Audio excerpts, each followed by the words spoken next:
মুসলমান আফসোস, মুসলমান হয়েও আল্লাহর জমিনে আল্লাহর আইন বাস্তবায়ন হোক এটার বিরুদ্ধে আমরা করি, ঠিক কিনা? অথচ আল্লাহ বারবার আমাদেরকে বলছেন আকিমুস সালাত, নামাজ প্রতিষ্ঠা করো। এই নামাজ প্রতিষ্ঠা আমার 3.5 হাত বডির মধ্যে এখনো হয়নি। আমার পরিবারের মধ্যে কেমনে নামাজ প্রতিষ্ঠা করবো, সমাজের মধ্যে কেমনে করবো, রাষ্ট্রীয় ভাবে কেমনে করবো? 3.5 হাত বডির মধ্যে আল্লাহর আইন মানাতে পারিনি। আমার চোখটা আমি এখনো বাঁধতে পারিনি, বিনা মহিলাটাকে এখনো চোখ ফিরাইতে পারিনি। আমার হাত কে তো আমি গুনার কাছ থেকে এখনো বিরত রাখতে পারিনি। আমার কানকে তো এখনো গুনার কাছ থেকে দূরে রাখতে পারিনি। বিভিন্ন আউল বাউলের গান শুনে মনকে শান্তি করে, এটা তো গুনার কাজ। এই কানকে তো আমি আমার আয়ত্ত করতে পারিনি, কানেও তো আমি আল্লাহর আইন মানাতে পারিনি। তো 3.5 হাত বলি যেখানে আমাদের আল্লাহর আইন দিয়ে চালাতে পারি না, তো আমি পরিবার কিভাবে চালাবো? যে রাস্তায় হাঁটে না ওই রাস্তার কথা বলে মানুষ হাসে। একজন বেনামাজি যদি বলে যে ভাই নামাজ পড়েন, ওই যারে বললো সে হাসি দিবে। হাসিতে বললো কি, নিজেই নামাজ পড়ে না আর এখানে এসে আমার নামাজের জন্য, ঠিক কিনা? হাসির খোরাক হয়ে যাবে। সে 3.5 হাত বডির মধ্যে এখন আমরা আল্লাহর আইন মানতে পারিনি। এই 3.5 হাত বডির মধ্যে যদি আল্লাহর আইন বাস্তবায়ন হতো, তাহলে পরিবারের মধ্যে আল্লাহর আইন বাস্তবায়নের চেষ্টা চলত। পরিবারগুলো যদি আল্লাহর আইনে আওতায় হয়ে যেত, তাহলে গোটা সমাজ আল্লাহর আইন মানতে বাধ্য হয়েছিল।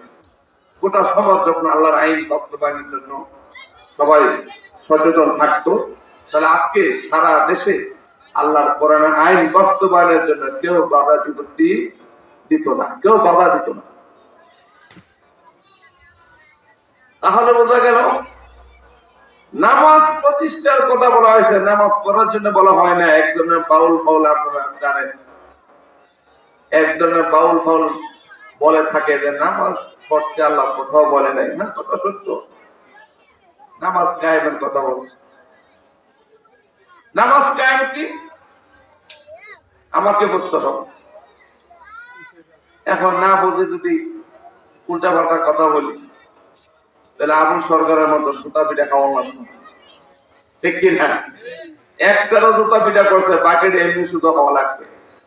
উম্মত এখন বুঝে যে কোনটা আল্লাহর পক্ষের কথা, কোনটা আল্লাহর বিপক্ষের কথা।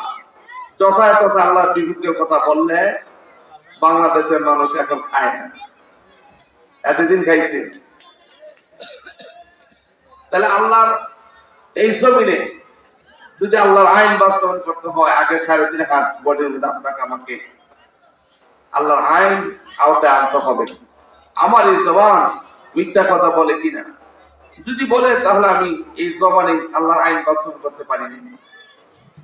আমার এই মুখ কি আরাম খানা ঢুকে কিনা, যদি ঢুকে তাহলে আল্লাহর আইন বাস্তবায়ন করতে পারিনি আমার বডির মধ্যে। আমার চোখ বিনা মহিলার দিকে যায় কিনা, যদি যায় তাহলে আমি আমার চোখে আল্লাহর আইন বাস্তবায়ন করতে পারিনি, নামাজ কায়েম করতে পারিনি। নামাজ কায়েম মানে হলো যার হুকুম আমি নামাজ পড়তেছি তার হুকুম 3.5 হাত পর্যন্ত কায়েম করা। আর নামাজের অধিকাংশ কাজ অঙ্গ প্রত্যঙ্গের মাধ্যমে, এই জন্য আল্লাহ কায়েমের কথা বলছে, পড়ার কথা বলে না। কারণ পড়তে হবে শুধু কেরাত, আর বাকি যত কাজ আছে, রুকু করা, সেজদা করা, রুকু থেকে দাঁড়ানো, 2 সেজদার মাঝখানে বসা, এগুলো শুধু অঙ্গ প্রত্যঙ্গের কাজ। এই জন্য আল্লাহ তাআলা নামাজ পড়তে বলেন না, নামাজ প্রতিষ্ঠার কথা বলছে।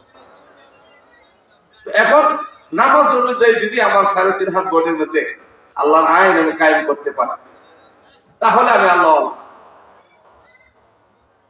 তাহলে আমি রব আল্লাহ। আর যদি এই 3.5 হাত বডির মধ্যে আমি আল্লাহর আইন কায়েম করতে না পারলাম, তাহলে এটা আমার মন চাই জিন্দিগি, রব চাই জিন্দিগি হয় না। তাহলে মন চাই জিন্দিগি যদি করি, তাহলে সোজা জাহান্নামে যেতে সহজ হবে।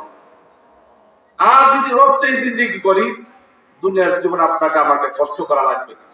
কারণ জান্নাতের রাস্তা শুধু বাধা আর বাধা, বাধা। আপনি জান্নাতের রাস্তা চলতে চাইবেন, আপনাকে চলতে দিবে না। আমরা তো মনে করি নামাজ পড়লে কে বাধা দেয়?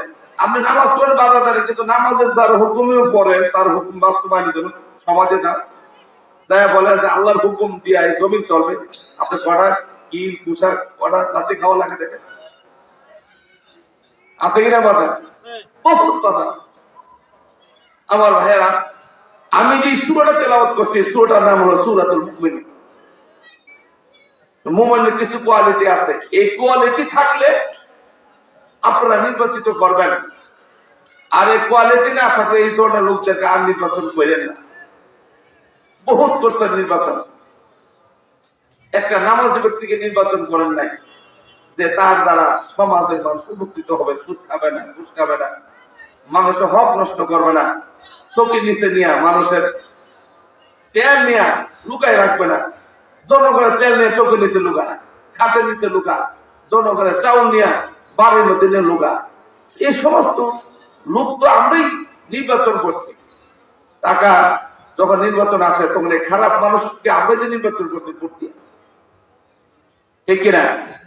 এই যে কোয়ালিটি আজকে কোরআনে বলবে, এই কোয়ালিটি যে একটা মুমিনের থাকে অবশ্যই তাকে আপনারা নির্বাচন করবেন, আর না থাকলে বাদ দিবেন।